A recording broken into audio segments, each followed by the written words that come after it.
What's up guys, this is Chris from AndroidPIT.com. Today we have the big guns for you. We have the Samsung Galaxy Note 3 versus the LG G3. Stick with us, let's see who comes out on top. Okay, so we've got the Galaxy Note 3 on the right here, the big boy, and on the left we have the G3 from LG. Now, let's switch the displays off for a second so we can concentrate on the display and design. So you can see the Note 3 on the right here has a slightly bigger display. It's a Super AMOLED, whereas the G3 has the 2K resolution, but slightly smaller. Obviously the Note 3 is not really significantly larger, but obviously with the slightly larger bezels and larger screen, it comes out a little bit bigger. Both manufacturers have gone for this sort of premium take on plastic, I guess. So Samsung has opted for this sort of leatherette with the stitching on the edge there to kind of give that executive feel, whereas LG have gone for the metallic skin brushed aluminum plastic. Both devices have removable plastic covers, which is super nice. Both of these cases pop off. Let's just pull them off so you can see. So the G3 has a 3000 milliampere battery in the back there that you can pop out, and you've got room for your SIM card and micro SD just there. Pop the case back on top. You've also got Qi wireless charging on the G3. Oops, losing your phone. And you've got the rear key set up with the laser autofocus, dual LED flash, and a 13 megapixel camera with optical image stabilization plus. Then we've got the volume rocker and power. Speaker is on the back there. On the Note 3, we can also take the cover off. And we have a slightly larger battery, but we also have a larger screen. And we, of course, also have the SIM card and micro SD slot as well. Up top, we have a 13 megapixel camera, but only a single LED flash. Speaker on the Note 3 comes in down the bottom, right next to the stylus. The pen is mightier than the sword. Samsung S Pen, which we will get to in a minute. And other than that, what do we have? We have buttons on the side, of course, for the Note 3, which we already know. And up top, we have IR Blaster on both, but on the G3, we have the headphone port at the bottom alongside the micro USB. Perfect. Now, in terms of pixel density, of course, the G3 has the Quad HD display, so it kind of destroys the Note 3 in terms of how many pixels it crams in, 534 or 538 on the G3 versus I think 386 on the Note 3. Obviously you've got a little bit more room to work with on the Note 3 though. The Note 3 has an AMOLED screen which obviously works really well with blacks, that's why we have black wallpaper, nice facet there, and the G3 has a IPS Plus LCD. Now in terms of hardware, there's not a huge amount of difference. Both are rocking 3 gig of RAM. Obviously you need to buy the larger internal storage version of the G3 to get the 3 gig. If you buy the 16 gig internal storage, you'll only get 2 gig.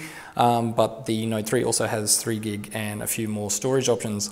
In terms of processor, of course, the Note 3 came out at the end of last year, so the G3 has quite a bit of a component jump on the Note 3, although the the Note 3 actually still stands up really, really well. So let's jump into our settings here. Both devices are running the latest version of Android, 4.4.2 KitKat. Obviously the G3 has the new look Optimus UI that's had a bit of a makeover.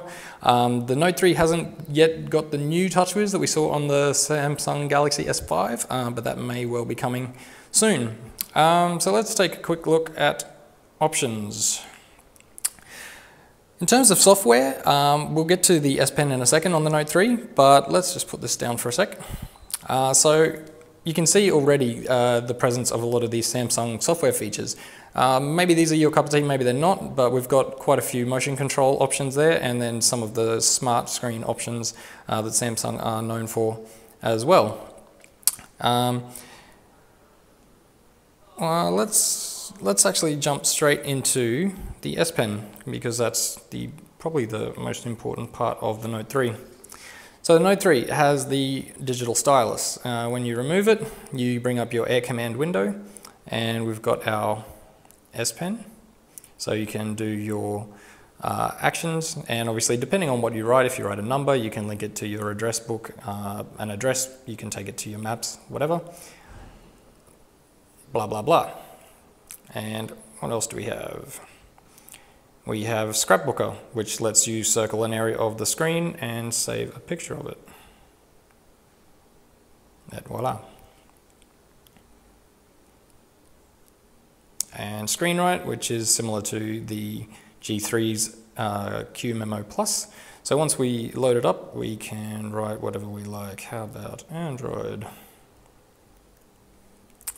And obviously, depending on how handy you are with the S Pen, you'll get varying results. And S Finder, we won't cover that, but Pen Window is basically allows you to draw an area on screen and fill it with any app you want, so you get a nice little floating window. And let's open up, say, YouTube. And of course, you can resize that however you like. Now, let's take a quick look at the G3. So the G3, we've covered some of these features already. As you can see, we have a few gestures in here as well. Most of those related to flipping the phone to answer calls or silence. You can take a quick read of those there. Both devices have an easy mode and one-handed operation, so nothing terribly different there. Both have a fairly limited power saving mode, but I haven't tested the power saving capacity yet to see just how good they are. And if we take a quick look here, we can get into QMemo Plus.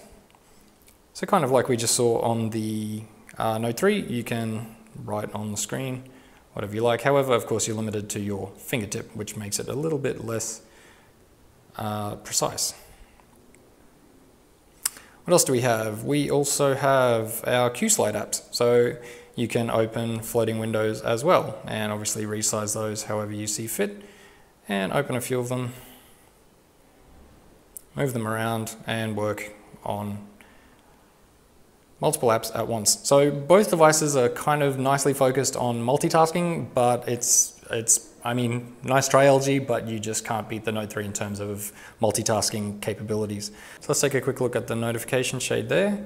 So maybe a little bit more cluttered than the G3, but I'm sure the Note 3 will soon get a bit of a user interface refresh.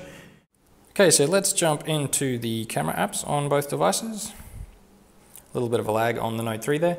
Okay, so we have on the G3 a nice clean interface, which we've covered in some of our other videos, which you can bring out, and a few of our settings options there as well. We obviously have HDR and 4K video recording. Apparently I'm using some voice activation there and still doing it. Okay, so we have dual camera, panorama, magic focus, and auto. We also have the selfie camera, which has been optimized by LG for shooting photos of yourself, and I keep saying the same things, making the flash go off. So we also have this selfie flash option up front as well. So let's switch that back around. Now on the Note 3 has, let's just put that down, a bunch more settings than the G3 does. 4K video as well, of course. And if we go into, where are we? Our modes, you'll see there's quite a few more options. With the latest version on the S5, Samsung have removed quite a few of these, but allowed you to download them. You'll see we've also got HDR there as well, along with sports and panorama and other things you would already be familiar with. Now, we obviously also have a front-facing camera with a built-in beauty face thing, because I certainly need it. Okay, so let's take a look at the photos I've taken with each. When I compared the G3 to the S5 recently, the S5 camera is, I think, quite a lot better than the G3. Okay, there we go. But the Note 3 is a little bit behind the S5, and the results are actually a lot more close with the G3 and the Note 3. You can see in full daylight, both take perfectly fine photos, but of course the Samsung has slightly more saturated colors and a little bit more dynamic range in terms of contrast. At low light though, it's really strange to note that the G3, for all of its low light prowess with the laser autofocus and HDR and all these other things, optical image stabilization plus, the results are kind of really heavy on the post-processing, which you can see that everything's kind of a little bit rubbed out. There's a little bit of grain still as well, but there's this kind of weird sort of watercolor thing going on with the post-processing there. If you drop down to the Note 3 here, you can see that, yes, okay, fair enough, there's a bit more noise going on, but things are a little bit crisper nonetheless. The Note 3 also has image stabilization, and I have to say that I think the Note 3 does low light better than the G3. Let's keep moving on. Up close, things are pretty similar. I can't say there's too much of a difference shooting macro subjects. Whoops. There we go. Again, color is a little bit richer on the Note 3, but both handle close subjects very, very evenly. Outside in high contrast, again, both handle things very nicely with HDR mode. And again, focusing in the background this time. And in high contrast, the sun had kind of changed when I took the photo with the Note 3, but again, both handle it very well. I have to say the cameras on these two are very, very evenly matched. HDR, image stabilization, as far as cameras go, it's really, really not much in it for me anyway. For copyright reasons, we won't be playing any music today, but the speaker on both is pretty loud. I have to say the G3 is maybe a little bit louder, but it has a little bit more treble, whereas the Note 3 has a little more bass. The Note 3 is probably a little bit heavier, I guess, and the G3 is a little bit clearer. But again, if we take a quick look at the software options, both have their own versions of user interface and come with their own software features, which we've covered elsewhere. But I have to say that in terms of integration of those features, I really think that the Note 3 has the G3 trumped. I do like the G3's software features, but I think the Note 3 just does a little bit better, and a lot of that is due to the fantastic S Pen. Of course, the G3 comes with the fabulous knock code and knock on. The Note 3 obviously doesn't have the fingerprint scanner or the heart rate monitor of the S5, but again, a lot of people thought that some of the software and hardware things going on in the S5 were a little bit of a waste of time. But in the Note 3, I have to say they're really done extremely well. So there you have it, guys. Despite coming out a full 6 months later, the G3 has finally met its match in last year's Note 3. There's some differences in the specs. Obviously the G3 wins on some fronts, the Note 3 on others, depends on what you're after. The stylus is pretty unbeatable, and I have to say, you may disagree with me on this one, but I think in this case the S Pen is indeed mightier than the laser. So this is Chris from AndroidPIT. Let us know what you thought in the comments below. Tell us which device you think is winning the race this year. And you know how to follow us on all the usual social media channels, Google+, Twitter, Facebook. Grab the app, check out the website, all that stuff. Till next time, guys. See ya.